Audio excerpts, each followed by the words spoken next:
Let me break down how the brain works. There's a part of your brain called your prefrontal cortex. That part of the brain is what distinguishes human beings from animals.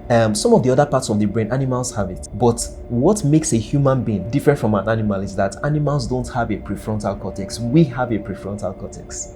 That's what makes us a higher being. So the more you understand the prefrontal cortex, the more you understand what makes you different, distinct, and what sets you apart from animals. If you don't understand the prefrontal cortex and maximize it, you will behave like an animal. That's why many human beings behave like animals. You see people in a state of life where they are confused about a lot of major decisions in their life. It's a sign that they are not still. They are not still. In stillness, clarity comes naturally. Wow. Yes, it's just like when you are in driving and there's a lot of fog, you can't see. That's a picture that is synonymous of somebody who is not still. But when you are driving and everywhere is clear, the road is clear, you can see very well, it's bright, your windshield, everything is clear, and you're driving, you know where you're going to, that's a sign of stillness. When you are still, it will have an impact on your body. Your immunity will be stronger, your quality of your sleep will be stronger. Apart from that, even the quality of your appetite will be stronger. It will also affect the quality of decisions you make. It will also affect the kind of moods that you have. You find yourself having more positive moods than negative moods. Every day we entertain at least 70,000 thoughts every day. Every human being. Okay, what should I eat? What should I drink? Where should I go? Where should I turn when I'm driving? Oh, should I take that lane or that lane? So from every 24 hours, every human being on the average entertains 70,000 thoughts. Wow. 90% of the thoughts were thoughts that were similar to the thoughts you had the day before. And if you keep on thinking the same thoughts and they are not productive, your life will keep on heading in the same direction. When you are still, you are more intuitive. Intuitively, you can make the right choices. So that's how intuition leads to success. You succeed because you take the right decisions. People are chasing a lot of things and missing out. You see, in life, the most important power is one. I keep on telling people, the most important number is one. When your heart and your mind are one, you will achieve anything. But when people are chasing too many things, they chase this one, tomorrow, if you see that selling balloon is making money, a lot of people who say that their business is forex, they will leave the forex and start selling balloon. Being busy with activity is not exactly the same thing as productivity. Activity is not always productivity. Sometimes the fact that you have a busy job does not exempt you from being still and taking time to relax. If you overwork yourself, you eventually drop dead. That rat race is not an excuse not to be still, because that rat race robs you of stillness, and that stillness, lack of stillness, is what robs people of fulfillment. So whatever robs you of stillness is the ultimate robber. Not everything that appears to be a negative occurrence in your life is actually a negative occurrence. Yes. So it could actually be that the pastor says that you are not ready.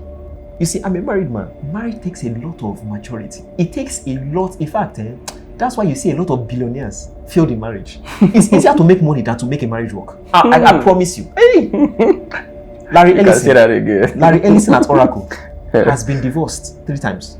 Donald Trump divorced twice. Elon Musk. You see the way he's having children as if, see, it's easier to make money. Money is very easy to make. When you talk about marriage, wow. That's the number one. Wow. Anybody that...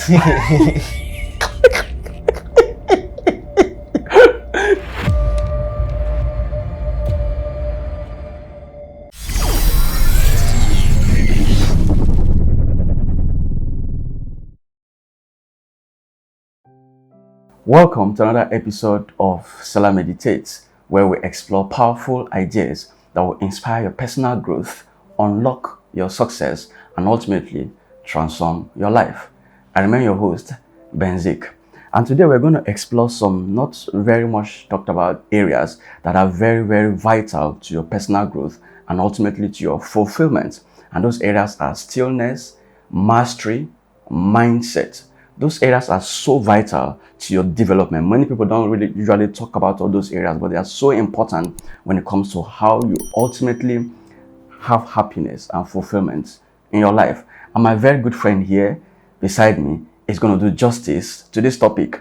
This is not the first time we're having him on this show, and this should be like our 3rd or 4th episode. So I'm going to link his profile and his bio in the description so you can read more about him, and also the other episode that we have done so you can use it to know much more about him. So he's going to take us on this powerful edition to break down on these topics that I just talked about. He's going to do justice to them, and it's not that person that Mr. Adekanmi Olusanya, a knowledge entrepreneur, an author, and a life coach. So if you appreciate what you're doing here, one of the ways you could show that you appreciate this is to give this video a thumbs up.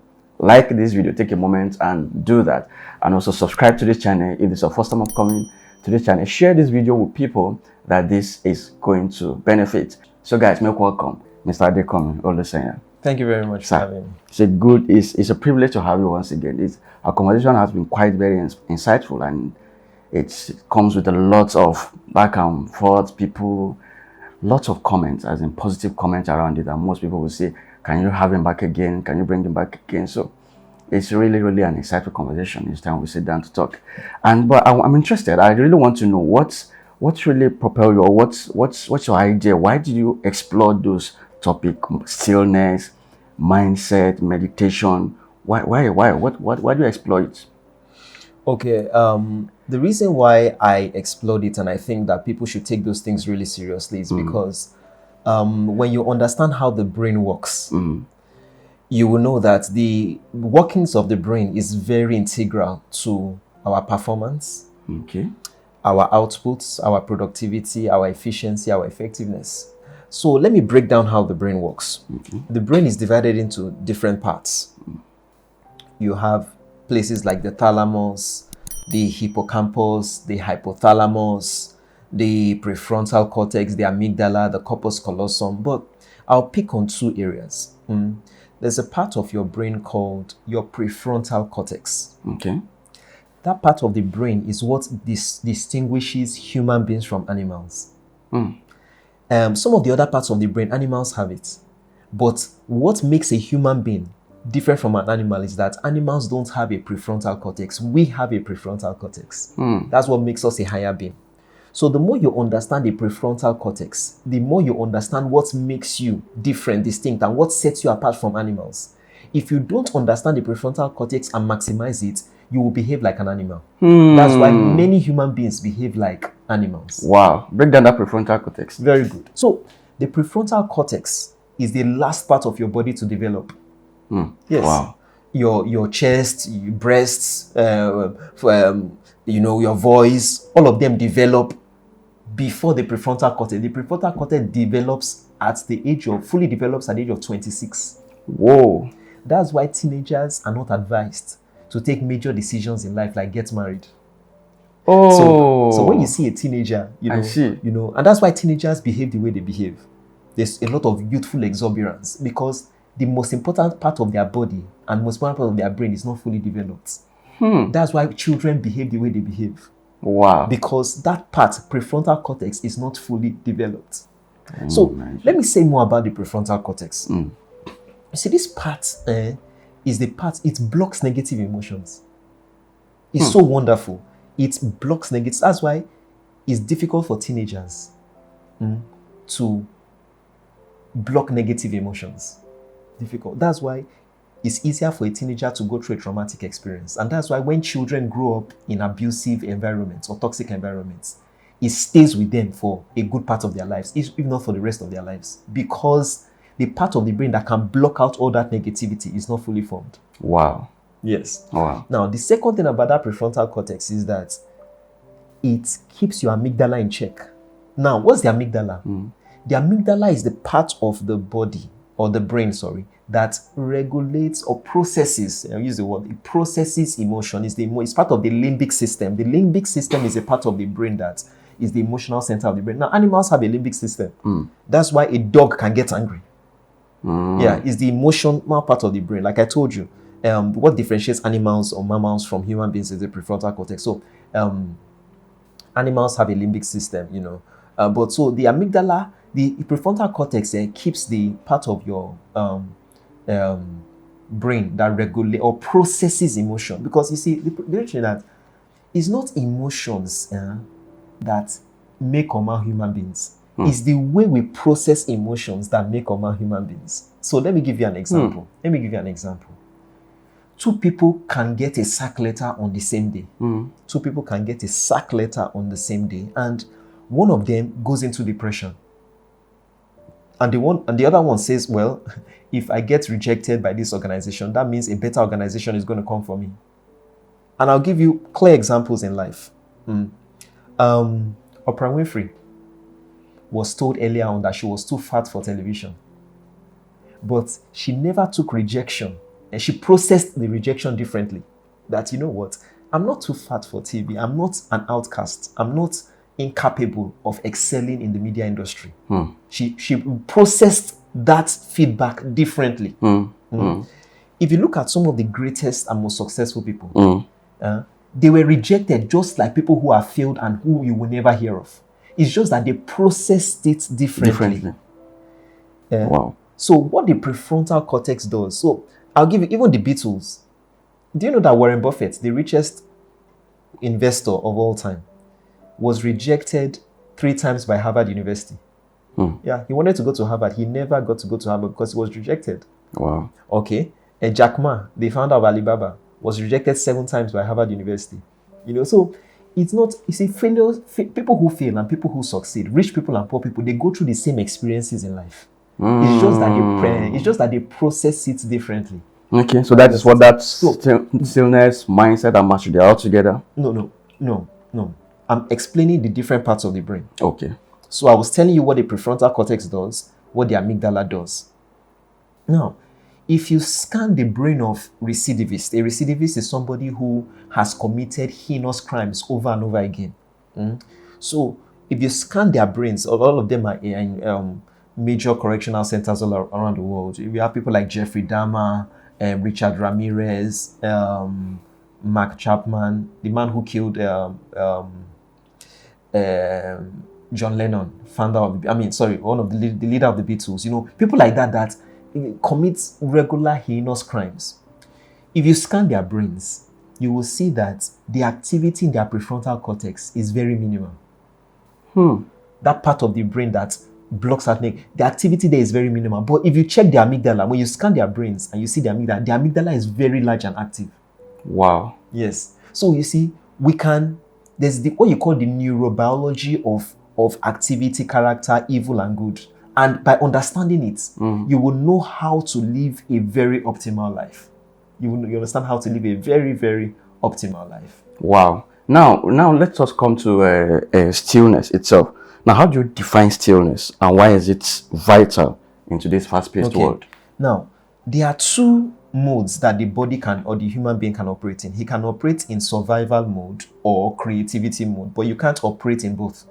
When you are operating in survival mode, creativity shuts down to a large extent. Okay.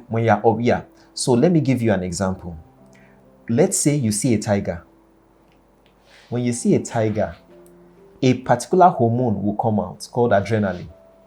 When the adrenaline comes alive, blood flow goes from towards your brain to towards your feet. That's why it's called the fight or flight response, so that you can run.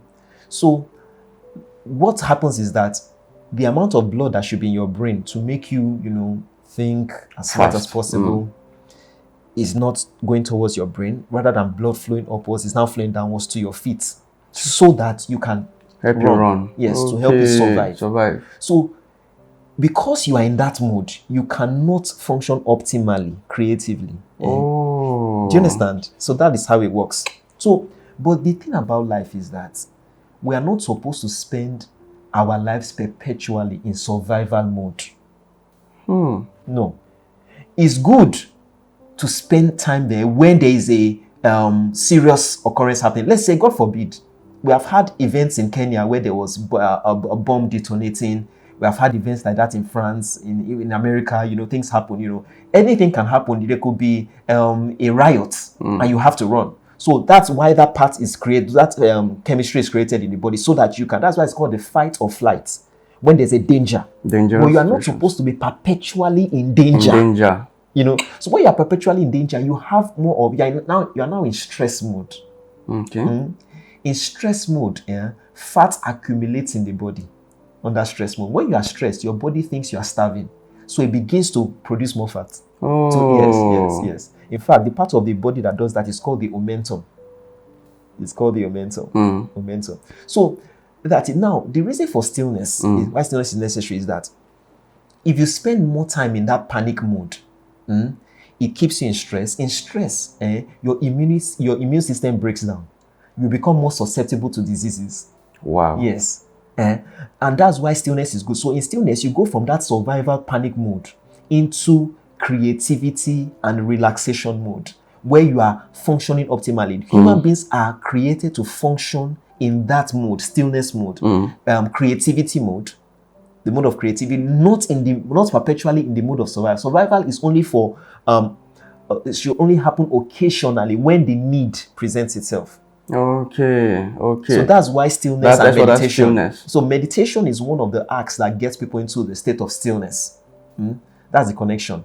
But stillness, a state of stillness is very necessary, so that in that state, you are not just, there are 7 eyes that happen, and let me talk about them. In that stillness mode, there are 7 eyes that occur. You are more ideative. There are more ideas coming to your head, your mind. And you are more intuitive. Intuitive means that you can see things before they happen. You can see things that are not obvious to everybody. You are more inquisitive. You are more curious for knowledge. You're learning faster and better, which is the way human beings are created to operate in optimally. Then you are more inspired. Your morale is higher in that stillness zone. In panic zone or in that survival zone, the cortisol or stress levels are high, and you are not at your highest optimal state. You are not well motivated or highly inspired in those moments. And then the other things that happen there is that you are more innovative. You are more innovative in those seasons. You are more creative, So that's why stillness is very powerful, very good. And I'll share a few examples with you. A experiment was performed at Ohio State University decades ago. And they took a set of mice, and they two sets of mice. But on a particular set of mice, they fed both mice with toxic food, something like kind of poisonous. But the second set of mice, before they fed it, they will pet it, play with it, make it very happy, and then feed it with that cortisol or cholesterol heavy food. And guess what? Because it was very happy, as it was eating that toxic food, the joy and the mood in it, that's relaxed and calm. It was neutralizing the poison. Are you serious? Neutralizing the poison. And for the other ones, because they were not happy, they were not in that mood, the toxic food, cholesterol-less food, was not neutralized. So that's the power of being in a state of calm, being in a very happy and joyous state, So, and that's why, books like the Bible will tell us that a merry heart does good like a medicine, but a broken spirit dries the bones. Proverbs chapter 13 and verse 15. Now, when people want to understand that stillness, because in its literal definition, when people say remain still, it's more like sit at a place or just be at a place. So how do you break down for people to understand the stillness? Does it mean just sit at one place, don't move, or just the way you think, or just the way you process issues, or just the way you talk? What does it mean to be still? Is it just to sit at a place and just be thinking, or not to move around to work or things like that? Okay, very good question. So I will explain what stillness means. Ultimately, stillness means that you are in a place of self-awareness, you are in a place of calm and rest. Okay. Where you can optimize all those things I spoke about, that the human should optimize whenever they are in their ideal state. So you are more ideative, you are more inspired, you are more intuitive, you are more inquisitive, and so on and so forth. Now, however, we can now talk about what to do to get to that phase. Okay. So there are a couple of things I could suggest. Meditation is one of them. Now, there are different types of meditation, so we can talk about that later. Yeah. Now, but apart from meditation, there is also silence and prolonged silence. You see, yes, you see, the soul and the body work with the same kind of protocol. So, for example, the same way when you fast, your body detoxifies. When you are silent, your soul is detoxifying of jargons and junk. Yes. So when you're fasting, like I said in the previous interview, that you are flushing toxins out of the body. If there's a cyst, as you're fasting, because your body has no food to eat, your body will eat up the cyst. And then, Yoshinori Oshumi proved this with autophagy. He won the Nobel Prize in 2016, 2017 in medicine. That, after a while of prolonged fasting, the body actually begins to recreate itself, new cells. That's what autophagy means, self-eating, or self-creating, But the same thing works for the soul. So when you are in prolonged silence, your soul is fasting to detoxify. So you are not... let me explain with this. You see, the mind is filled with... Every day we entertain at least 70,000 thoughts every day. Every human being. Okay, what should I eat? What should I drink? Where should I go? Where should I turn when I'm driving? Oh, should I take that lane or that lane? So from every 24 hours, every human being on the average entertains 70,000 thoughts. Wow. 90% of the thoughts were thoughts that were similar to the thoughts you had the day before. And if you keep on thinking the same thoughts and they are not productive, your life will keep on heading in the same direction. Wow. So, but stillness gets you to a point where you can now audit your thoughts and say, okay, what am I thinking of? What am I putting in my head? Let me take out the junk. Let me give you an example. You see, when you have a car, if you put diesel in a car that should run on petrol, not only will you damage the car, if you want the car to function normally, you have to take out the diesel first and now put petrol. Now, your body is like that. Sometimes when you have a medical emergency or a medical condition, the doctors will have to take out the junk before administering the right things. Yes, that's why people go for surgeries and they take out things, because the same thing with the soul. Sometimes you have to take out a lot of the junk that is in it. Negative thoughts, negative memories. That is what prolonged silence can do. It can help you to declutter. Because every time you are engaging in a lot of activity, you are adding to it, you are adding. Yes. But when you take time apart and you are silent, prolonged silence, you are decluttering. It's like you are cleaning a house and you are taking all the dirt away from the house so that the house is now tidy and you can now, you go out to a fresh start. So that's what you can do now. So I mentioned meditation, I've mentioned silence and prolonged silence. The other things that people can do are they can employ attention building exercises. For example, a person can decide, to sit still in a chair for 15 minutes. Just for 15 minutes, sit still in a chair. Some athletes practice it. Why? Athletes like Novak Djokovic, who has won more Grand Slams than any tennis player. A lot of them, they practice some of these practices now to keep them still. Because when you are playing a game, sometimes you are in tense moments and you have to be calm. Because in tension, we human beings are more likely to make more mistakes in tense moments. Yes. That's why when people are writing an exam and they say 5 minutes more, everything is scattered in your brain. Yes, you're not careful. When we are nervous, I shared an example with you. I don't know if you remember. I was coaching a celebrity, and she was going to perform the national anthem. And because she was nervous, she forgot the national anthem. So, but that's what stillness does. She wasn't still. If she was still, if she had practiced and gotten herself to a state of calm, even with all those celebrities and with all the propensity to be nervous, she would have still performed well. Do you understand? Wow, this is making so much sense. So you can sit still in a chair for 15 minutes. You can focus on your breath, your breathing in and breathing out for 15. It could even be 5 minutes. It's just that the more you do it, the better you get at it. And great input, great results. Average input, average results. Little input, little results. So it depends on you. The other thing you can do is that you can even look at the second hand on a clock. Just focus on it.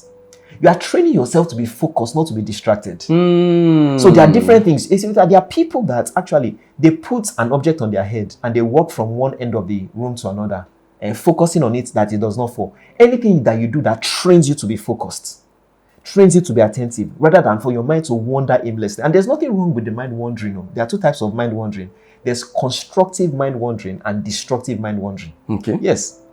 There's mind wandering where, if you like, be driving on the express and let your mind wander. We may see you on the other side of eternity. Yes. But there's constructive mind wandering where you may be working on a task and you are stuck. You're not making any headway. And you just go and relax. You just go and relax. You just allow your mind to be calm. And Before you know it, you stumble upon the solution. I've interviewed many mathematicians who tell me that whenever they are solving an equation and they have a challenge, they just go and relax. They go on a walk, or they want to go and watch a movie. I've watched so many biographies of creatives who say the same thing. So it's what they call constructive wandering, where the mind gets into what you call the default mode network. But that's constructive wandering, not destructive wandering, where, let's say, you are at a board meeting and they are talking about serious things, and your mind is wandering, and you can't even remember the things that were said during the meeting. And how do you make good decisions when you have lost necessary information and you don't know what to do? So that stillness is very important, and meditation is one of the things that can lead to stillness. Wow, so perfect. Now you mentioned when you are talking this, what you're saying, you talked about success through stillness. I would like to know what do you define by success through stillness, and why is it very vital? Why is it a very vital principle? Okay, most of the successful people in life are people who practice this principle, stillness. They are people who spend more time in the creative mode rather than the panic mode or the survival mode. That's the truth. And that's why I mentioned people like Novak Djokovic, how they practice, calmness exercises. But let me give you an example of a particular man. I told you, when you are still, you are more intuitive. Now, what is intuition? Intuition is discern knowledge. You are learning by discerning. You just know things. And I shared an example with you a while ago of one of the most successful surgeons in the world, Ben Carson. And he said that he's performed some unique surgeries in his life where he saw phenomena that were never taught in school, were never taught in medical school. He had to use his intuition. That is, there are things, who taught the Wright brothers how to fly a plane or how to create the first airplane? Nobody, but they use that's intuition. That is, you research and then, you just know some things. For example, how do you see somebody and after 5 minutes you tell that this person is somebody I can do business with? You just discern. So you can discern people, you can discern places, you can discern business opportunities. You can discern. Warren Buffett is one of the most successful investors of all time. He says that after studying an investment out in 5 minutes, he can tell whether the investment will be successful or not, whether it's worth investing in, investable or not. Simon Cowell is one of the most successful music executives in the last century. He says that after seeing an artist in 5 minutes, he can tell whether the artist is worth investing in or not. What's that? Intuition. They know it intuitively. Sometimes you can build intuition by experience. The more inquisitive you are, the more intuitive you'll be. So I want to give you the example of Bob Iger. Bob Iger, former CEO of Disney. While he was CEO, Disney became the most successful company in Hollywood. How? Intuition, which comes from stillness. So he said that one of the things that has worked for me is my intuition. I'm highly intuitive. That is, in Hollywood, when there's a movie, that you could, either pick on. You have about 15 minutes to listen and tell whether you are taking it or not. In 15 minutes, you have to decide, because the people who create these movies and these stories, they have a plethora of people that they can share it with. So you have limited time to decide. He says that in those few minutes, I can tell whether a movie is going to be a hit or not. So during his time as CEO of Disney, he was the one who picked the most successful movies. Black Panther went on to do almost $1 billion. Incredibles went on to do also almost $1 billion. And, he was making the right moves. It's just like a football coach. You go and buy a player, let's say Eden Hazard, you buy him for over £100 million or $100 million, and he flops. And then another coach buys a player from Brazil, Gabriel Martinelli, for $3 million. And he becomes a hit. He succeeds well. Sometimes it's not just, it boils down to intuition. That is, intuitively you can make the right choices. So that's how intuition leads to success. You see, you succeed because you take the right decisions. Decisions can be taken from different platforms. One of them is by experience, one of them by feasibility studies, but some of them are based on what you call your gut feeling or your intuition. So that's how intuition and stillness leads to success. Awesome. Now, just like there are signs of depression, what are the signs of stillness? What are the 9 signs of stillness, and how can that stillness be fully attained? Okay. One of the ways you will know that a person is still is that your thoughts are not wandering every now and then. Okay. Another sign that a person is still is that there's a lot of clarity rather than confusion. When you see people in a state of life where they are confused about a lot of major decisions in their life, it's the sign that they are not still. Yes, they are not still. In stillness, clarity comes naturally. Wow. Yes, it's just like when you are in driving and there's a lot of fog, you can't see. Yeah, that's a picture that is synonymous of somebody who is not still. But when you are driving and everywhere is clear, the road is clear, you can see very well, it's bright, your windshield, everything is clear, and you're driving, you know where you're going to. That's a sign of stillness. You know, they're not. You don't have too many particles, in the atmosphere that is blocking your clear sight. Another sign of stillness is that in stillness, people have a high level. The willpower is high. Willpower is high. Yes, willpower, that is motivation. Yeah, motivation. To do something. Yes. You're not procrastinating often. You're not putting things off and every now and then. Another sign of stillness is that even your immunity will tell. For example, you don't have trouble sleeping easily, and your sleep, you have quality sleep. You sleep very well. Some people sleep and every now and then they wake up and it's difficult to go back to sleep.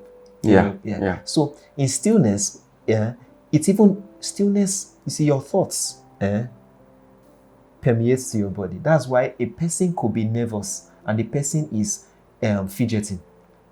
Now, there's a thought of fear, but guess what? The person is sweating. When people are afraid, their palms are sweating. Their lips are quivering. You understand?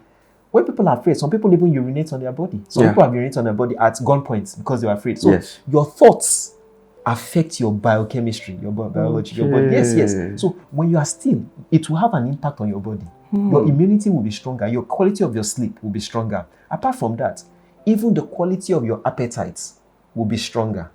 Yes, it will affect the quality of your appetite. It will also affect the quality of decisions you make. You make quality good decisions. Then it will also affect the kind of moods that you have. You find yourself having more positive moods than negative ones. Wow. Yes. So those are the signs that a person is still. As a person is still. Then when a person is still, they don't act too impulsively. Impulsively, as in if anybody tries to upset them or anger them, they don't lose their temper easily. They are still. There's a lot of calm and composure. And you can even tell when people are talking. When people are talking and they can't finish their sentences easily, every now and then they don't finish their sentence, they move into another thing. Every now they start a thought and something interjects and they pick up another thought. They are not still. Wow. Then one other signs of a person that is still is that you will see that even when they are walking, everything about them, they are very calm, they are very composed. You will see it in the way they speak. There's a lot of clarity, You will see it in the kind of decisions that they take. They are not here today, there tomorrow. Oh, I'm not sure. Oh, I changed my mind, this and that. No. There's a lot of equanimity. Yes, there's a lot of equanimity. There's a lot of consistency. There's a lot of fluidity in their lives. Wow. Now, in this fast-paced world where everything now, wake up in the morning, I want to go to work, I want to go to the office, and depending on where I work, and everything I'm doing is I want to eat, I want to buy this, I have these clients I want to deal with. As in, people could be very busy these days, especially with this our country now, where people, the way our country is and the economy, everybody is looking to survive or to do something with themselves. So, how can that stillness be attained? How can someone attain it in this busy world? Everything is happening everywhere. Traffic there. How do you attain total stillness in this our busy world? You see, the world has always been a busy place. If you study the history of mankind, the world has always been a busy place. In 1875, between 1875 and 1900, of course, there was the Great Depression. It was a very, very devastating time that I don't think we have ever seen those kind of times. There was a lot of chaos and panic in those times. The world has always been busy. Let us not mistake anything. Let's not get anything twisted. The world has always been busy, but successful people have always been able to control their time so that they are not consumed by the hustle and bustle. Yes. Successful people have they are very intentional, and I'll give you many examples. You see, when let's take investment for example. When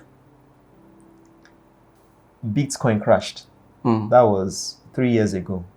You know, Bitcoin went from a high of $70,000, about $67,000, went down to, let's say, about $19,000 or so. You know, a lot of people panicked. They sold their Bitcoin, you know, and all that, you know. But I'll mention a few people. 4 to 5 people. Michael Saylor at MicroStrategy, Kathy Wood at ARK Investments, Tika Tawari. Yeah, they didn't panic. They said, we know that this thing has a future. Today, 3 years later, Bitcoin is almost at $100,000 from $19,000. And life is like that. There's a lot of panic. There will be a lot of opportunities to go helter-skelter, bustle, jostle, this and that. But successful people understand that life works like a machine, like a protocol. If you follow the rat race, you will end up failing and be less productive. I'll give you another example. Jeff Bezos, founder of Amazon, one of the richest men in the world. You know, he says, I sleep for 8 to 10 hours every day. And yet, one of the richest men. And he says that I don't take any major decision after 10 a.m. in the morning. Can you imagine? After 10 a.m., I don't take any major decision. Any major decision I don't take. Hey, Bill Gates, I'll give you examples. People that are successful. He said that every year he takes 7 days off where he doesn't talk to anybody. He doesn't talk to anybody at all. He calls it his think week. That is the week to think, 7 days to think alone. Doesn't talk to anybody. One more example. Yuval Noah Harari, one of the biggest or greatest thought leaders we have today. He says he takes 2 months off to be silent. 2 months off to be silent. You see, Andrew Carnegie was asked a question. He said, they asked him after investigating him because he was so wealthy. They said, let's investigate him. Maybe he's into fraud. They didn't find anything. They asked him a question. How can you be this successful without corruption, no fraud? He said, I know how to focus for 5 minutes without my mind wandering. He says, if you can do the same thing, you will have the kind of success I had. Wow. So all these rat race that people are, okay, you know, and guess what? Being busy with activity is not exactly the same thing as productivity. Activity is not always productivity. So for example, it's like today, for example, a lot of people are doing virtual businesses and they are making more money, serving more clients than they were. I'll give you an example. You see, 70 years ago, you wanted to send a message across continents. You used the telegram. A telegram was very expensive. Today, you can use an email. Now, an email can carry a video, can carry pictures. It is cheaper, it is faster, it is more efficient than the telegram that was more expensive, took more time than even the fax machine and all that. So sometimes, it is better to work smart. Even in a rat race, you can work smarter, and save time and be more efficient. And that's where stillness comes in. When stillness comes in, you begin to get the ideas that can help you work smarter. That is, you are achieving more with less time. You are achieving more with less money. You are achieving more with less effort. Yes. So it's more like decluttering every of your schedules and prioritize them. See, that rat race is not an excuse not to be still. Because that rat race robs you of stillness. And that stillness, lack of stillness, is what robs people of fulfillment. So whatever robs you of stillness is the ultimate robber. So what people should do is that saying that I'm going to stay away from that rat race. If you need to say no to some things, say no to some offers, if you need to minimize your life so that you achieve more, do that. You know what I'm interested in this thing so that people can get it more clearer is that it's most people are career people and they go to work every day and it's more or less like people who are trying to live in that survival mode you're talking about rather than coming out from it. say someone is going to work, he has a paid employment, and he needs to be there. Let's say someone is working in a factory where he needs to be there in the morning. It's busy. You need to do this. You need to do this. Can you be working and still be still at the same time, or you just need to find a way from the work and detach yourself and just still for at a period of time, or to do something? Or can you still be working? Because with your schedule that you know that this work you're going to in the office today, you have things that you have to accomplish, and maybe there are busy things. Do this, put this. You must do them within your 9 to 5. Can you still be still within the period of your 9 to 5? Very good question. So I'll give you an example. Let's say there's somebody that has to wake up early to go to work. Yes. While you are going to work, you can practice stillness. Okay. Let's assume that you are in a bus. You can practice stillness. You can be quiet. You can focus on information. Let's say the right thoughts to think. When you get to work, you do your work. A lot of people, when they engage in unnecessary gossip, they are gossiping about very dark man and Femi Falana. They are gossiping about Donald Trump and Kamala Harris. You know what? You are killing the ability of your mind to be still. Focus on your job. Do what you have to do. Then, in periods of rest and relaxation, practice stillness. Some of these exercises we have spoken about, practice them. But I'll say something to you, because a lot of people, then when you're going back home, you can practice the same stillness. Even if you are driving in your own car, what are you listening to when you are driving? Are you listening to the kind of music, wala, that, increases your cortisol level, or you are listening to either good music that calms you down, or the kind of information that, or the kind of knowledge that you're feeding on that calms you down. And then, but I'll say something, no man should overwork himself, because he will pay for it dearly. I'll give you an example. In France, over 100 years ago, they said that they will make their cattle to work for 10 days and rest on the 11th day. So it was the working week for cattle was 11 days. 10 days of work, 1 day of rest. And guess what? Their cattle started dying, just dropping. So sometimes, the fact that, you have a busy job does not exempt you from being still and taking time to relax. If you overwork yourself, you eventually drop dead. Let me tell you something. Martin Luther King, he was assassinated when he was 39 years old. They did an autopsy on his body, and they discovered that he had the body of a 60-year-old man. Can you imagine? Why? Because he had overworked himself. Wow. So that's why you see some people at 50, they are looking 60. And that's why you see some people at 60, they are looking 40. Yes. True. Because if you practice these principles, if you practice, for example, a lot of people have desires that rob them of stillness, So maybe they want to go for, especially the hunger to make a lot of money, more money than they need. There are a lot of people, they are not in the contentment zone. I'm not saying that people should not be ambitious or should be lazy, no. But a lot of people will go above and beyond just to make money. Some people will want to do 5 side hustles. That 5 side hustle will make you less than if you focus on one side hustle over time. You understand? So can you see where stillness comes in that? Let me give you an example. I won't mention the name of the company in Nigeria. But in 1990, 35 years ago in Lagos, there were a lot of eateries in Nigeria. There was Chicken George. There was Cass Chicken. There was Chicken George. There was Happy Bites. Of course, there was Mr. Biggs. There was another one. I won't mention the name of this one, because I'm going to say something. I want to tell you the story of this one. Okay. There was UTC, of course. A lot of all those eateries. Before Tasty Fried Chicken, before Sweet Sensation, before The Place, before Chicken, before them. Those were the ones that, But guess what? One of them, whose name I shall not mention, he was doing very well. Business model, excellence. And that was the time that the Abuja started popping up. And people started going to Abuja to look for contracts. This man had a good business he was doing. Very good business. This man started to go to Abuja to look for contracts. The people that were running the business in Lagos were milking from him.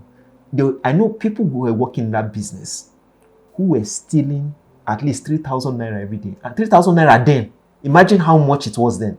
True. When it was like, 2,000 naira the there, naira almost was a strong million then. naira, yeah, currently. You know what?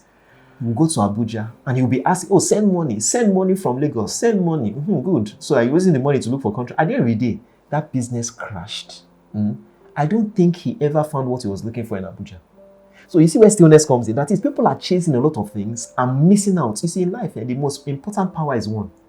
I keep on telling people, the most important number is one. When your heart and your mind are one, you will achieve anything. But when people are chasing too many things, they chase this one, tomorrow, if you see that selling balloon is making money, a lot of people who say that their business is forex, they will leave the forex and start selling balloon. I'm telling you, Nigerians, they will sell balloon. And it's true. They will sell the balloon. Once the balloon stops, they will not remember, I'm a forex trader. Yes, let me go back. So you are not still, you are just here and there, you see. So you're wavering. Even the Bible said he that wavers. Yes, like now there's something I really want to differentiate so that we can get it a lot clearer. How do you differentiate loneliness and stillness? You see, there are two different things. So I think we should just talk about loneliness. Okay. Now, there are two types of loneliness. There's external loneliness. External loneliness. Where a person is alone, doesn't have community. And there are 5 layers of community. You have neighbors, you have acquaintances, you have colleagues, you have friends, and you have intimate friends. These are the 5 levels of community. Okay. So people can even add enemies as the 6th one, no problem. But these are 5 levels of community. Now, in external loneliness, the person lacks a combination or all of both. All the 5. Yes, a combination. That is, maybe some of them or all of them. Okay. So in external loneliness, the person doesn't have enough friends. And it happens to people. I've known people who have relocated to Canada and they didn't have friends, or relocated to some place, and they didn't have the right community. Do you understand? I know a lady who married a man in Nigeria. She relocated from London to Nigeria.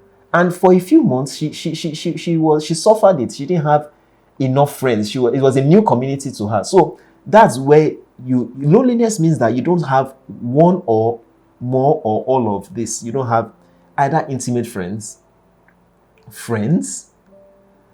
acquaintances, colleagues, or neighbors. So that's the external loneliness. And like I said, it happens to people sometimes because of migration, sometimes because of a change of career, sometimes because of things that happen. Some people go through negative episodes in their life. They could go through a divorce and a lot of friends leave them. Yeah. They could go through a business failure and a lot of friends leave them. True. And things like that. Yeah. So things happen. That's external loneliness. That's external loneliness. Okay. Loneliness kills more people than tobacco smoking. I'll give you the 2 people who died, prominent people. I'll give you even more than that, who died of suicide. And it was down to this thing. It was Phyllis Hyman. You can Google her.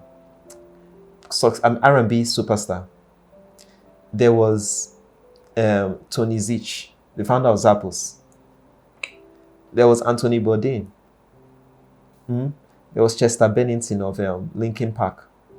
And if you study the suicide story of these people, you know that it was tied to loneliness, interpersonal relations, and that there was that internal loneliness there.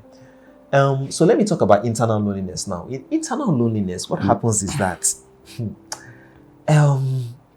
you have those people. You have, friends, your friends, family. You have your neighbors, you have your acquaintances, you have your colleagues at work, but you cannot confide in any of them. So you have them externally, but internally you don't have friends that you can say, I'm going through this thing. Let's talk about it. I'm going through this. I'm a life coach. So people call me every now and then to confide in me. I know that a lot of people are internally lonely. They have people around them, but they cannot confide in them. But they don't have people that they can really pour their life into. So if you have a friend that you cannot tell the truth, You that you cannot tell your friend the truth, you are internally lonely. You are Wow. suffering, but you may not know it. Wow. After a while, it will accumulate and then give you the harvest that is required. If you have a friend that can't tell you the truth, you have a friend that can't tell you the truth, you are internally lonely. Wow. If you have a friend that you can't share your problems with, this one is not even that maybe there's something that there's a skeleton in your cupboard, but you can't confide, you can't share things with, you are internally lonely. If you have friends that cannot inspire you to reach far further, you are internally lonely. Wow. So that is between external loneliness and internal loneliness. Look at Puff Daddy. Okay. Look at Puff. I mean, you know about him that he's in court now. He's in jail. Sorry, and his third attempt at bail was denied yesterday. And when you look at everything that he's been arrested for and tried for, you see that he had people around him who was buying the pink cocaine and supplying him the pink cocaine, who was lacing the drinks, who was organizing the parties, who was his security team. Do you understand? You can't do those kind of things alone. Do you understand? You saw a tape of him beating his girlfriend that leaked. Who nobody can say that they never saw the video. Guess what? He bribed the hotel to conceal the video. So so he had people around him, but nobody to tell him the truth. Do you understand? If you look at R. Kelly, R. Kelly is in jail now. I think he's on a 25-year jail term. When he was, there were people that were taking those girls to R. Kelly, that he was keeping them beyond their will. He had a team of people, getting those girls to him. He had people that were helping him and betting him, but there was nobody that could tell him that, I'm sorry, you are paying me as a security guard, but what you are doing is wrong. I'm not doing it. Nobody could tell him the truth. So those people are internally lonely, and that is why they are in prison lonely. Do you understand? So it was the internal loneliness that led to now the external loneliness, that they are in jail and they are. Wow. Do you think maybe that loneliness, because with all those people not telling you the truth, do you think it's because of your personality, or just them not trying to tell you something that will hurt you, or something that because they are working for you, they just want to be your It's a combination of both. For some people, it's because they are so arrogant and nobody wants to, be seen on the wrong side, of the table. And for some people, is that they want to preserve their jobs. They want to keep their jobs, so they don't want to say anything that will hurt the person who is paying their salaries or paying their bills, and they don't want to say anything. Yeah, true. Okay, now I want us to come down to meditation, because when you were talking about the first time, you talked about how meditation they also linked. Now, what is meditation, and how is it different from just simply sitting quietly? Okay, good. So there are many types of meditation. Many types of meditation, and with meditation, I say to people, I'm a Christian. I'm a person of faith. So I personally, I only do the meditation that aligns with the Bible. That is my guide. However, I will speak and say that there's transcendental meditation. This is a meditation that people can practice. People practice it. Of course, most of them unbelievers and all that, they practice it. One of the most popular, most successful investors of all time, Ray Dalio, is a very strong proponent of transcendental meditation. What is transcendental meditation? Okay, transcendental meditation, you take a phrase and you say it over and over again until you transcend. Maybe so let's say you are confused now, and you take a phrase, you say, I can and I will, I can and I will, and you keep on saying it, I can and I will, I have light, I have clarity, and you say it over and over again till you come to a place where you transfer from confusion to clarity. That's why it's called transcendental meditation. Okay. That's one type of meditation. There's another type of meditation called breathing meditation. You are focusing on your breath alone. So you are focusing on how you are breathing in and breathing out. Hillary Clinton practices that type of meditation. There's what you call mindfulness, where you are focusing on the present moment. You're not focusing on the deal you closed last week, or the person who disappointed you 2 weeks ago, or the person who jilted you 5 months ago, or anything. Or you're not focusing on whether your house rent that is due in 6 months, or the visa appointment you are going for in 3 weeks' time. You are focusing on just the present moment. So I'm presently in this place. The temperature is XYZ. The mood I'm in is XYZ. And any time you try to drift apart to focus on the future or the past, you bring your attention back and focus on the present moment. So that's mindfulness meditation. There are many other types of meditation. In fact, some other types that are ridiculous. Ridiculous. Now, my own meditation is what I call, I invented, I use the word that, I created 2 types of meditation. The first one is, it's Bible-based meditation. So I take verses of the Bible. Verses of the Bible. I would have memorized it. Then I stay in a quiet place and I recall them verse after verse, verse after verse, verse after verse. And as I'm recalling it, so I'm vocalizing it. But as I'm vocalizing it, I'm also thinking about it, each verse. So mention any number, for example, maybe 1 to 30. 7. Okay, good. So I can decide that I'm going to meditate on Proverbs chapter 7. Maybe some verses in Proverbs chapter 7. So Proverbs chapter 7 verse 10 says, she's loud and stubborn, her feet abide not in her house. That's talking about a strange woman. And then the next verse says, now is she without, now in the street, and she lies in wait at every corner. With her much fair speech, she caught him and kissed him and said, I have peace offerings with me. This day have I paid my vows. Therefore have I came forth to meet thee diligently, to seek thy face, and I found thee, and so on and so forth. So I can take verses, and because I've memorized it, I can now begin to recall it and think about it. What does it mean? And I begin to think intently about it. Why is she loud? Why is she stubborn? Why is it that her feet does not abide in her house? That's verse 11. I can go to verse 10 and say, okay, the Bible says in verse 10 that therefore she came to meet him with the attire of an harlot. Why does she have the attire of an harlot? Do you understand?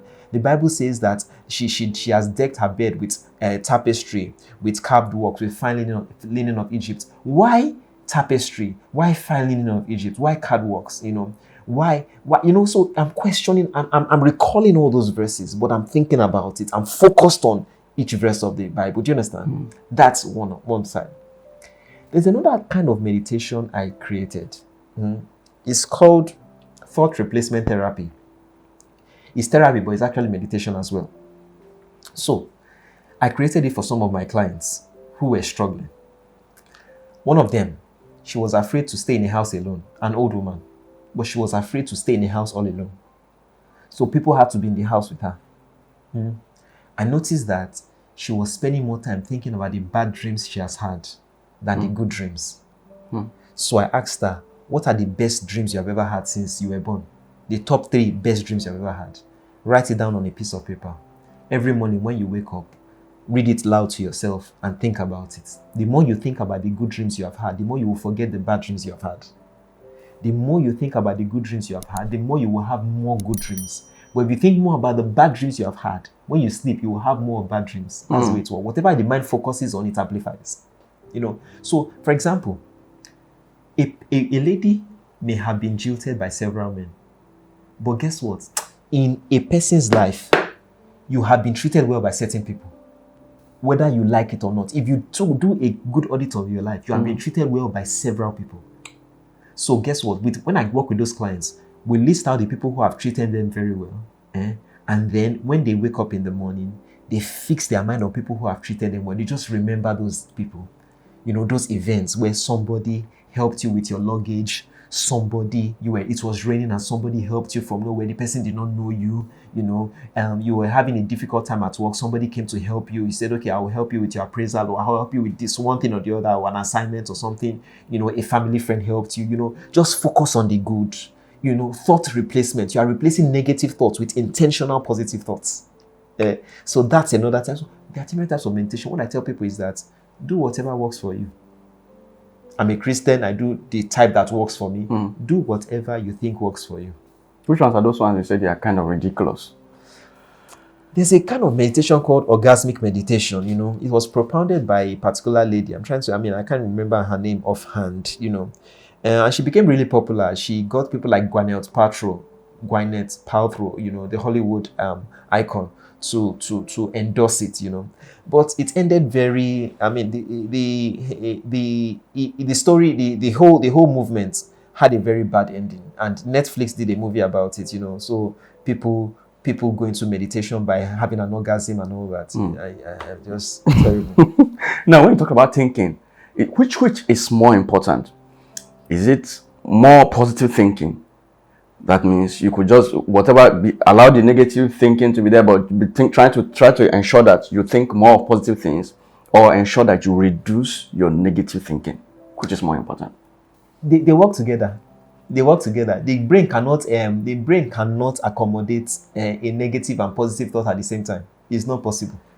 It's not possible. Which should you focus on? Is it Focus the on positive positive. or focus on reducing the negatives? Focus on the positives. Let me tell you something. Don't even try to reduce the negative. Okay. When you try to reduce the negative amplifies. When whatever you focus on amplifies. So when you are focusing on negative, you are going to actually attract more of the negative. Because the way the mind works, this is the protocol. Whatever the mind focuses on, it amplifies. So rather than focus on the negative, focus on the positive. So, you see, even when the Bible tells us to make affirmations, the Bible does not say that when there's a casting down, we shall say there is no casting down. It says when there's a casting down, we shall say there is a lifting up. We will not focus on the casting down, we will focus on the lifting up. Do you understand? The Bible does not say, when I am weak, I will say I am not weak. That's it. It says, say you're strong. Say I am strong. So focus on the positives. Focus on the positives. Focus on. The Bible does not say you to the righteous, it shall not be unwell with me. It says, say you should righteous, it shall be well with you. Focus on the positives. Okay. Now, when it comes, now you have described all the meditation and all of that. Now, what are some of the most critical benefits of people that engage in meditation, deep meditation? Good. So, stillness, clarity, better decision making, impulse control. They can control their impulses better. Increased focus, increased attention.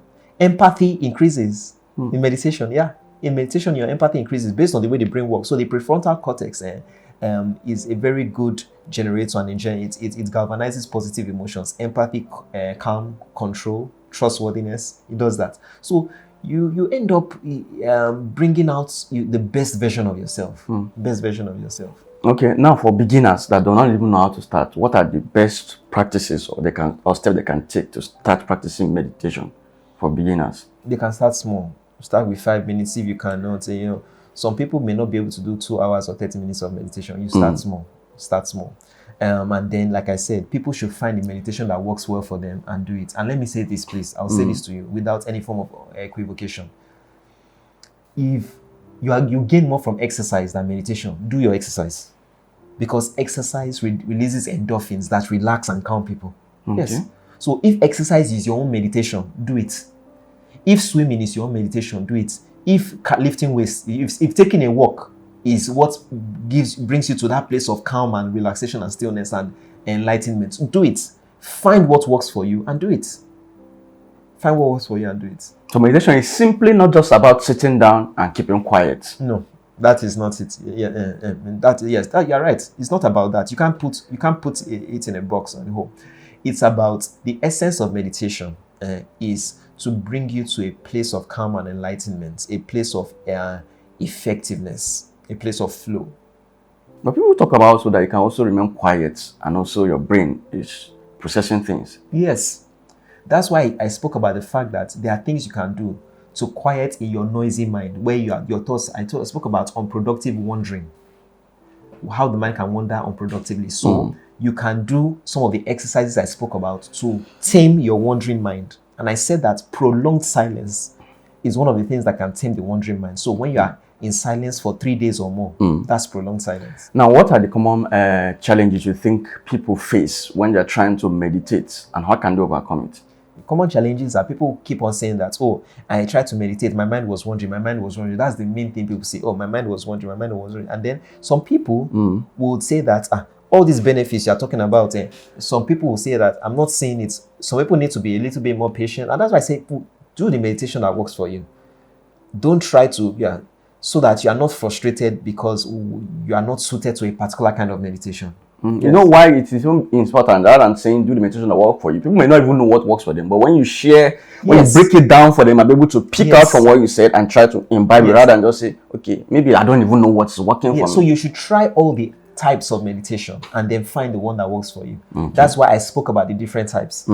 Try the different types and then do what works for you. Okay. Now, I want us to just discuss more on mindset, mind shift, and all of that. No, how do you describe the mind, and what is it mean for a mind to shift? Because people talk about mindset, mind shift. How do you describe it? Okay, very good. So, these 4 emotions to buttress or to answer that question. Okay. Now, a person could be discontent, but in that discontentment, there are positive emotions. That discontentment is a testament to the fact that there's a lot of positive in you. There are a lot of good things, a lot of strengths in you. The fact that you are discontent means that you are ambitious. You are somebody who wants more, which is a good thing in life, Do you understand? Let's look at another one. Let's say a person is anxious. The person is in a mental state of anxiety. Anxiety actually means that there is a sense of vigilance in you. You are actually a vigilant, because you need vigilance to be anxious. It means you are conscious. People who are totally, a drunk man can never be anxious. A drunk man, a man who is fully drunk, can never be anxious. You see him walking like a somnambulant. He doesn't care, but he's carefree. So what I tell people is that in all your negative emotions are positive undertones. Yes. So for example, I've spoken about anxiety. I've spoken about discontent. Let's say a person is feels rejected or has an inferiority complex. There are many ones we can that we can talk about. Let's say the person has an inferiority, or the person is second guessing himself. And I'll give you an example.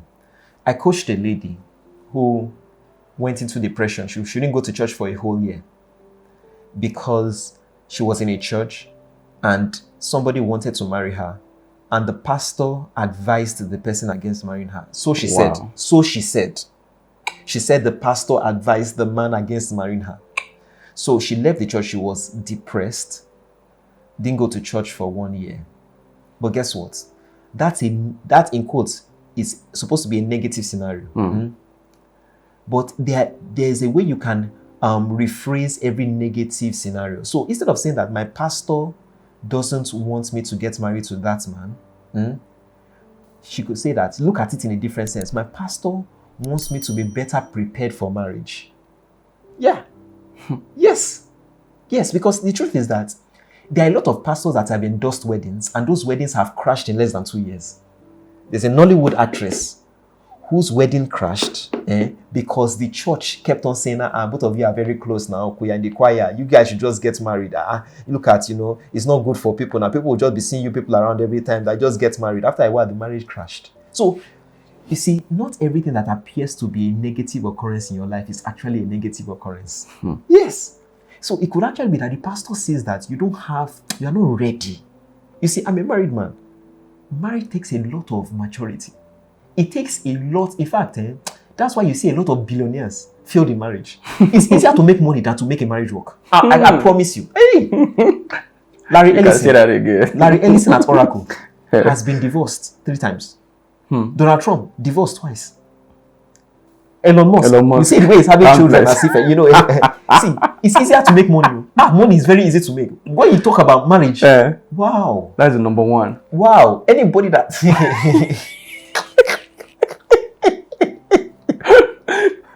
Yeah. So, you see, something happened to her, but she interpreted it negatively. And because she interpreted it negatively, she entertained a lot of negative emotions. Guess what happened? She eventually had a child outside wedlock. Wow. And I'm sure it's the frustration that led to that. Wow. So, people need to know how to reframe. It's called emotional reframing. You have to do it. That's the mind shift you're talking about. You reframe it. Say, okay, the good side of it is that just assume that your pastor was Jesus Christ. Even if everything on the outside suggests that Just this the other man ones. is the devil. Just assume, first of all, for your own well-being, assume that this man is Jesus Christ. That if Jesus Christ, that means it's not time for me. It's not time for me. It means that he wants me to be more mature. That's one. I'll share one or two other experiences with you. Well, let me corroborate before you share one or two the other experiences. You know why I want to corroborate what he said regarding church? I remember personally my own self in one of the churches I attend them when the pastor was doing a whole lot of things that to me I describe as negative, as just punishment unnecessarily. In hindsight, on the long term, those things he was doing them were bad. They were wrong practically. If you tell anybody, they look wrong. But at the end of it all, I looked at them that they worked for my good.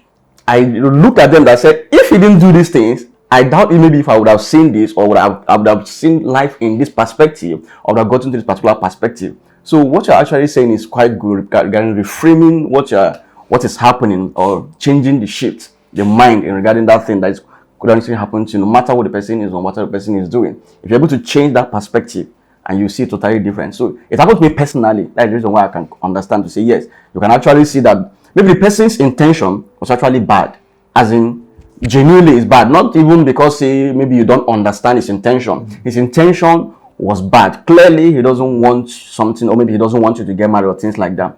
But at the long of it all, you see that maybe that thing that he intended for bad turned out to work for your good. So that could be another way around it too. Yes. Okay, let me share some other stories with you. There was a guy and a lady who were in the same church once again, and he wanted to marry the lady. And the church were not for it. And he got angry and left the church.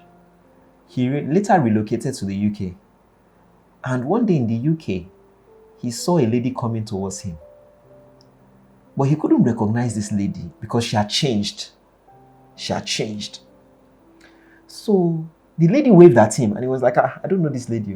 The lady waved at him, and mentioned her name, that we used to be in the same fellowship in Nigeria. But she had changed. A lot of things about her had changed, She had changed a lot. Let me just put it like that, moderately. So he was so shocked. And this was a man that was bitter that they didn't allow him to marry this lady. But by the time he saw this lady, and they were discussing, in his mind he was like, thank God I didn't marry this lady. Wow. Now, when it was time for their train, when the bus came and it was time for them to board the bus, the lady said, let's go now. He said, no, I'm not going anymore. Be going. So she left. And he knelt down and said, Father, thank you that I didn't marry this lady. Sometimes it's not, you see, some of the things that we describe as negative things are not exactly negative. I'll share more stories with you. So let's say a person leaves a particular employment. He works in a particular employment and he feels like his colleagues are envious of him. There's a way you can reframe it. Rather than say my colleagues are envious of me, say my colleagues want me to trust them more. Let's say maybe it appears as if I'm taking all the glory. Let's say, in actual fact, he may be the most talented. But okay, whenever this happens, anything happens, whenever we score a major accomplishment in the organization, let me credit my colleagues and say, man, my colleagues did it. There's nothing wrong in even saying that, man, my colleagues are better than me in this thing. You are sharing the glory, you are reframing it from my colleagues are envious of me to my colleagues want me to trust them more. Once you reframe it, you will ask yourself, what do I need to do for my colleagues to trust them more? Okay, I need to give them more accolades, more praises. I need to share more of the glory with them rather than taking all the glory to myself. And then guess what? When you do it, you will see that everything has changed. The tempo or the toxicity at work, the work toxicity, is not as intense as it was before. Because now you have reframed it from my colleagues are envious of me to my colleagues want me to trust them more. Do you understand? I'll give you one more example. So a woman is dating a guy. The guy cheats on her, takes her money, robs her of her money that she wanted to use to send her child to school. She can reframe that whole scenario rather than saying that I was cheated on by a guy I loved. And as if that was not enough, he stole my money. She can reframe it to mean that, wow, the fact that it's very painful means that I really love education, I value education, and I value my child and the education of my child. That's number one. Number two, the fact that I feel hurt means that I deserve more. I know that I deserve more. Do you understand? And all that. So and then finally, you see, I'll share a story with you and I'll mention the name of this lady. Her name is Faith Jenkins. When she was a student, she asked a guy to go out with him for prom. Go out with her, to prom. She didn't ask him to date her. No, just, do you mind going out with me for prom? And the guy said no. But guess why the guy said no? He said no because he didn't have a suit. He liked her and would have loved to go, but he didn't want to be embarrassed and said, sorry, I don't. But he did tell her that I can't go because I don't have a suit. Guess what? She felt bad that guy said no to me. But later in life, she had succeeded a lot. She met the guy. And the guy came to her and said, do you remember me? She said, I don't remember you. She didn't even remember the guy. The guy introduced himself and said, you wanted to go out with me to prom. But guess why I didn't go out with you then? I didn't even have a suit.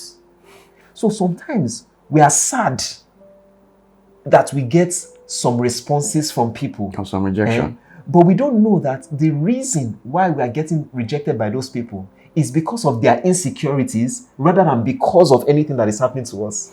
Do you understand? True. Yes. That's why sometimes you for your own good, for your own mental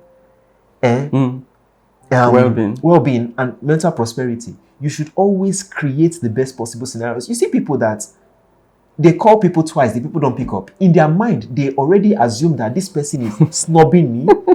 This person thinks that I don't exist or I don't matter, I'm not important enough. True. You now begin to picture the person answering the call of all your friends, but it's only you that the person snubs. Do you understand? True. So people need to do a lot of mental reframing, positive reframing. It's very important and very helpful. Now, what in a situation where it looks like this person, you see that, people talk about bad belly and jealousy people, negative people. In a situation where you see someone is practically doing something to hurt you, the person is envious of you, jealous of you, how do you reframe those situations where you see the person, this one is practically out there to hurt you or doesn't like your growth, doesn't like your success? The person is not just happy about your person and doesn't like, there are people like that whatever you do, you just can't make them happy. How do you reframe such kind of situations? They don't understand the way life works and the principles of life. They don't understand. Okay. Yes. They don't understand that when people hate you for no just cause, the universe is opening opportunities for you automatically. And I'll show you. In the Bible, in Genesis chapter 29 and verse 31, the Bible says, when God saw that Leah was hated, he opened her womb. He opened her womb when he saw. In Proverbs chapter 24, the Bible says, in verse 13 and 14, the Bible says, rejoice not when your enemy falleth, neither be thou glad when he stumbleth. Lest the Lord see it and it displease him and he turn away his wrath from him. But I'll give you examples that we can see. Yes, practical examples that we can see. People that were hated with no just cause. They didn't do anything wrong. They just hated them. Oprah Winfrey was like that. Earlier on when she started, she was good.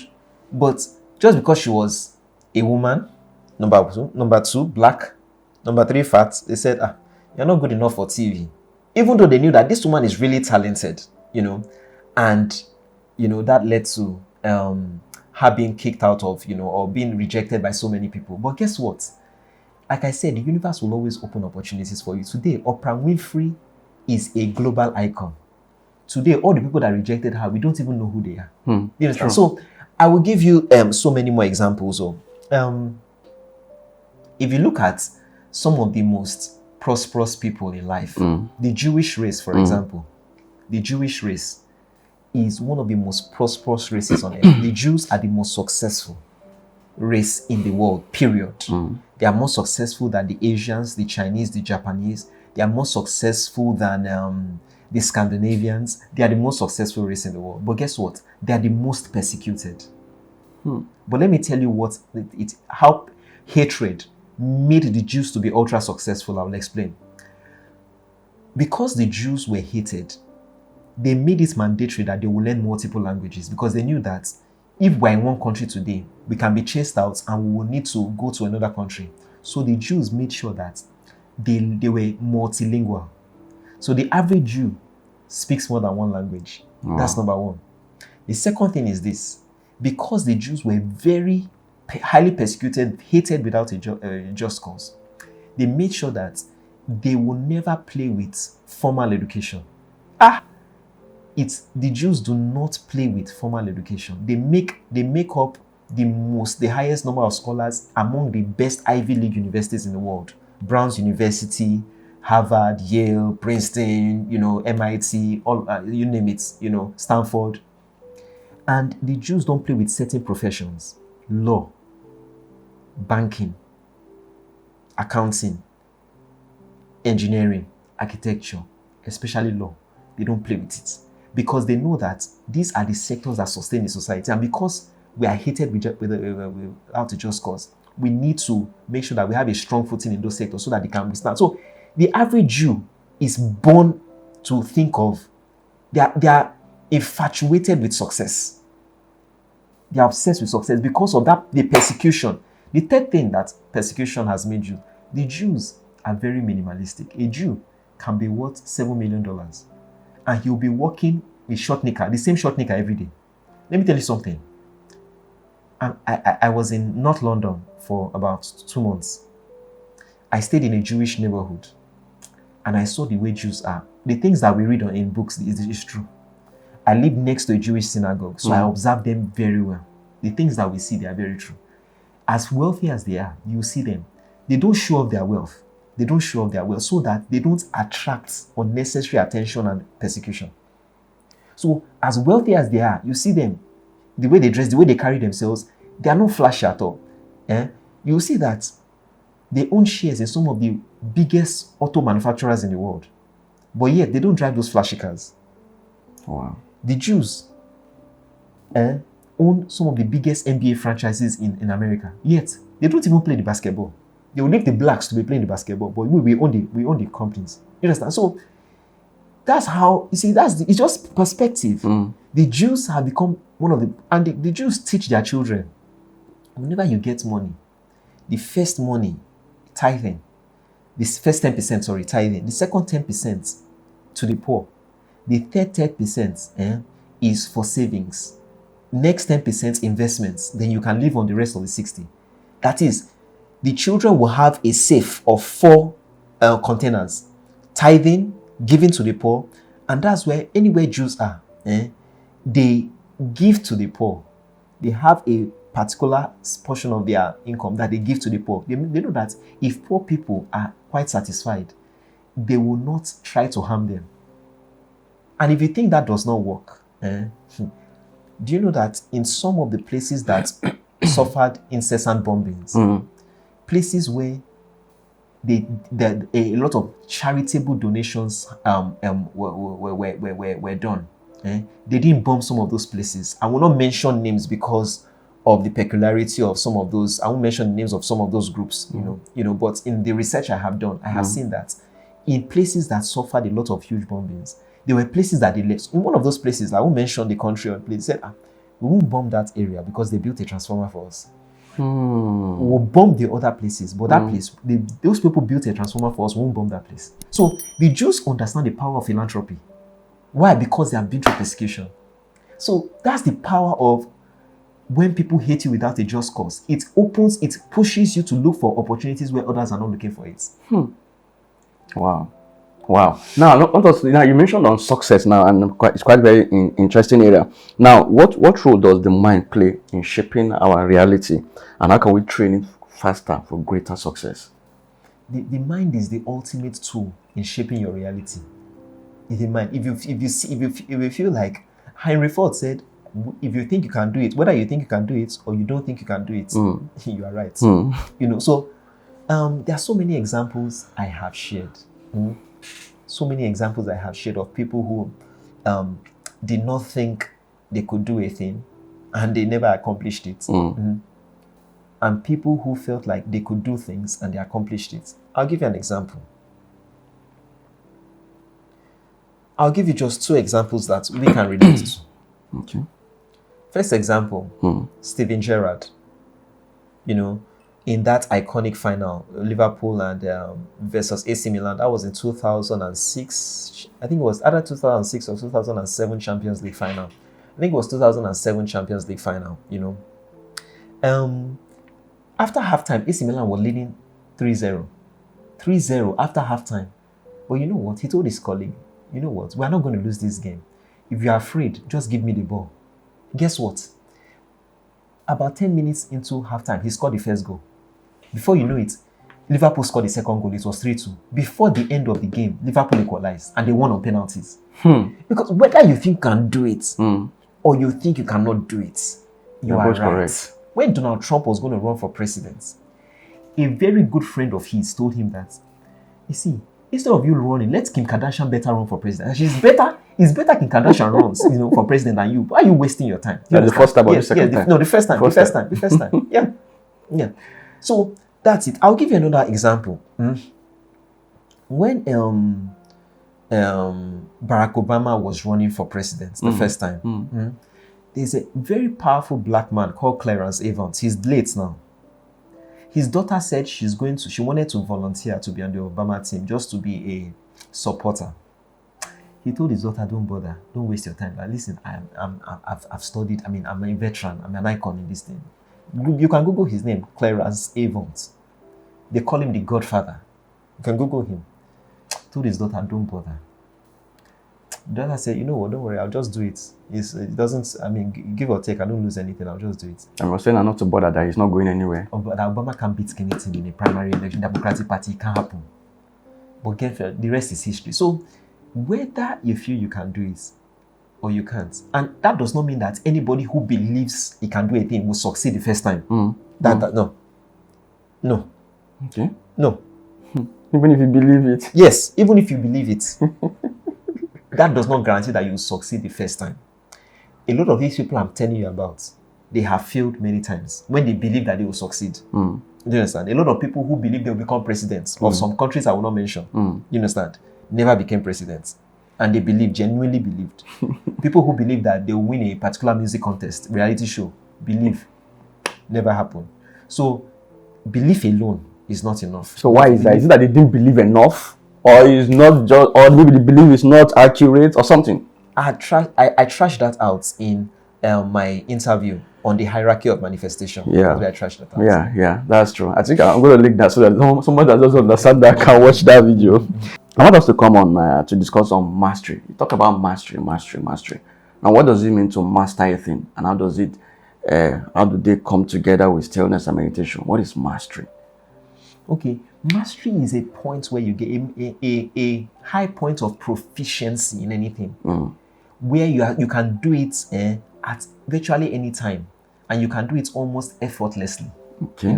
So, and mastery is a product of repetition. You continue doing it until it becomes part and parcel of you. Do you struggle to mention your name? Why? Because you have mentioned, your name, you have said it to people over and over again. So mastery is just like that. Mastery is like that. That's why, you see some players that even when they are injured or they are just recovering from injury, they come out, they play, and even an injured Lionel Messi can achieve more than some players fully fit. It's about mastery. They have given themselves over to things over and over again. They have given themselves over to it. Probably, I've done a training on that called ineffability, where I've profiled the best photographer of all time, the best event planner of all time, the best performance artist of all time, Marina Abramovich, Mr. Copeland, the best ballet dancer of all time, and I've shown people how these people have attain mastery. They attain mastery. These people go to bed thinking about their art. They wake up thinking about their art. They live for only one thing. And that's what I'm talking about. That they are not people that they have 20 side hustles anywhere belly face. If I could use that phrase, they are masters because they choose one thing and they singularly give themselves to it. What if someone chooses a thing and he's not really sure that what he chooses is the right thing and he's just pushing himself into it? While he's trying to decide, or while he's yet to decide, he may end up doing other things. But until he finally comes to a place of conviction that this is who I am, he may never attain mastery. You don't become a master by accident. If you look at Bruce Lee, the master of... When you mention Bruce Lee, do you think of anything apart from martial arts? Do you think of any other thing apart from martial arts? Now, when you mention Tiger Woods, do you think of anything in terms of sports or what he does, occupation, outside golf? No. Now, if you mention photography, do you think of anything in photography? When you mention Peter Lindeberg, do you think of any other thing apart from photography? That's if you know Peter Lindeberg, you know. So that is it. There are people that they know what they want and they give themselves to it. Now, now I want us to look at it this way. You are mastering a thing. So, because the examples you give now are more or less like people that have mastered a particular skill, art, industry, or things like that. But if you look at people like Elon Musk, it's not on one thing. If you look at people like Jeff Bezos, they're not on one thing. If you look at people like Bill Gates, not on one thing, but they're billionaires. So, how do you separate mastery and trying to also see that multiple streams of income that people talk about, or trying to do a lot of things at the same time? Good, very good question. You see, all of those people mastered before they diversified. Okay. So when you attain mastery, you can diversify. But they attained mastery before they diversify. Let me tell you something. Look, if you look at Richard Branson, Richard Branson is into many things. So. But guess what? What he does is that if he wants to go into an industry now, let's say cement, Richard Branson will look at who are the top 3 cement companies in the world. Okay. And he will pick the vice president at any of the 3 top companies and make him the president of his own company.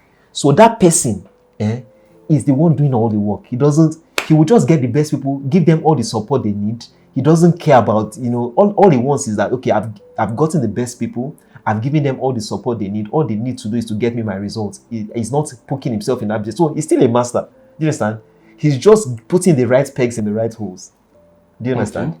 Just putting the right pegs in the right holes. So all these people that you're mentioning, they began to diversify after they had attained mastery. So they used the leverage of their mastery to diversify. So somebody started with cements.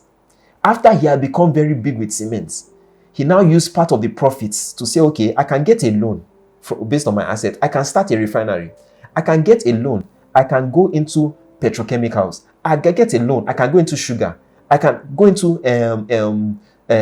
corn, fertilizer, and so on and so forth. Can you see? But they started with one.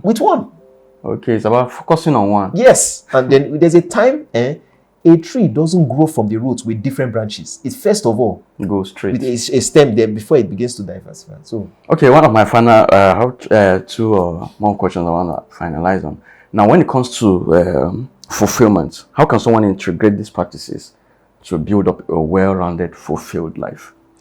You see, when you talk about fulfillment, it's another discipline, another topic on its own. Fulfillment is variegated, so because you will then talk about emotional fulfillment, career fulfillment, so it's a different, it will have to take a different interview on its own. Okay, now finally, what do you think is one of the challenges you see in this part of our life? Bring it home, like Nigerians. What do you think is the mindset of average Nigerians and what they do daily and what you see that is actually the problem in relation to stillness, to mastery, and then to meditation? What do you think is the mindset of an average person in this part of the country and how can they improve on it? You see, in all fairness, because a lot of people don't understand how the brain works, and you see, in a society where people are not, the majority of the population are not very literate, you don't expect them to understand how the mind works, how the brain works. So most people still feel like, okay, if I can get in that rat race, that's the best I can do for myself, or that's the way I can optimize life. It will take them a lot of study, research, a lot of life teaching them different experiences to come to a point where they can see that, no, to optimize life, you have to focus on the most important thing. That's one thing. Everybody's created with that one thing, but it takes experience or study or knowledge to come to that point. So for Nigeria, a lot of Nigerians still have not got to that point, but the reason is environmental, because illiteracy is very high, education is poor, and not just even academic education. I'm talking about holistic education in Nigeria, and in most parts of the world, it's still very poor. So even whatever that is happening is just because of Nigerians' illiteracy or their way of reasoning generally. Yes, but thank God with the advent of social media and the democratization of information, people are getting to know these things. So on TikTok, they will watch videos. On Facebook, people can see, people can relate easily with their role models, with the Elon Musk, with the Dangotes, whoever it is, with the Jeff Bezos, and begin to learn from these principles. Now, to round it off, what do you have to say in your final words that you can say regarding stillness, meditation, mastery, put together? What's your final word on it? Okay, I will say that there are two modes that human beings can operate in generally, and those two modes are either the predominant thought mode or the wandering thought mode. I will say that as human beings, we can either be in the survival mode or the creative mode. And for anybody who wants to be fulfilled, who wants to live the best life, you have to spend more time in the creative mode and survival mode, in the predominant thought mode than the careless wandering thought mode. And if you apply all the principles we have taught today, you should be very good. I can give a perk, a gift to your viewers. I facilitate a class called the Immersion Life class. The first 5 people to enroll in that class from this interview will get a 50% discount from me. 50% discount. What should they say when they are coming so that they are coming from this interview? Yeah, just to mention Selahmeditate. That's okay. I watched your Selahmeditate interview. They can reach me via Instagram, send me a DM. So they can reach me across all social media platforms, whether TikTok or Instagram. So just once they say, okay, I'm from Selahmeditate, the first 5 people to enroll will get a 50% discount in my Immersion Life class. Okay, for people that may want to go dive deeper into today's subject. Yes. And other things. Are there also maybe like books you can recommend people to get if they want to dive deeper in this? What books or resource material people can also download to also try to go deeper into the subject? Okay, very good. Why not? I can recommend Mind Over Medicine by Lisa Rankin. Mind Over Medicine by Lisa Rankin. Okay. Mindset by Carol Dweck. Emotional Agility by Susan. Is it Susan? No, it's not Susan Price. But the name of the book is Emotional Agility. So those 3 books are very good. Stillness and Meditation. Which other book can people get? Stillness and Meditation. Those 3 books are the first that come to mind. Very good books on. Then let me recommend maybe 2 YouTube channels that are very good. Tom Biliu is a very good YouTube channel. Very good YouTube channel. And then Lewis House is a very good YouTube channel. Okay. So maybe they can also get Mastery by Robert Greene. That's also part of it. Okay, yeah. Mastery focuses, yes. Okay, if you are talking about mastery, the kind of books they can get: Mastery, Robert Greene; Outliers by Malcolm Gladwell; Rise of the Superhuman by Stephen Kotler; Flow by Mihai Csikszentmihalyi; and Peak by Anders Ericsson. Thank you so much. Thank you so very much, guys. Thank my guest, Mr. Adekanmi Olusanya, on this very powerful episode of Mindset, Stillness, and Meditation, also Mastery. So I believe you have been highly, highly impacted. It's always a nice time having him here to share this brainstorming, deep concepts when it comes to your life and also your improvement. So if you appreciate what you're doing here, one of the ways you could show that you appreciate this is to give this video a thumbs up. Like this video, take a moment and do that. And also subscribe to this channel if it's your first time of coming to this channel. Share this video with people that this is going to benefit. I remain your host, Benzik, and thank my guest once again, Mr. Adekanmi Olusanya. I really appreciate this time with you. And guys, I'm going to see you again next time. So thanks for watching. Cheers.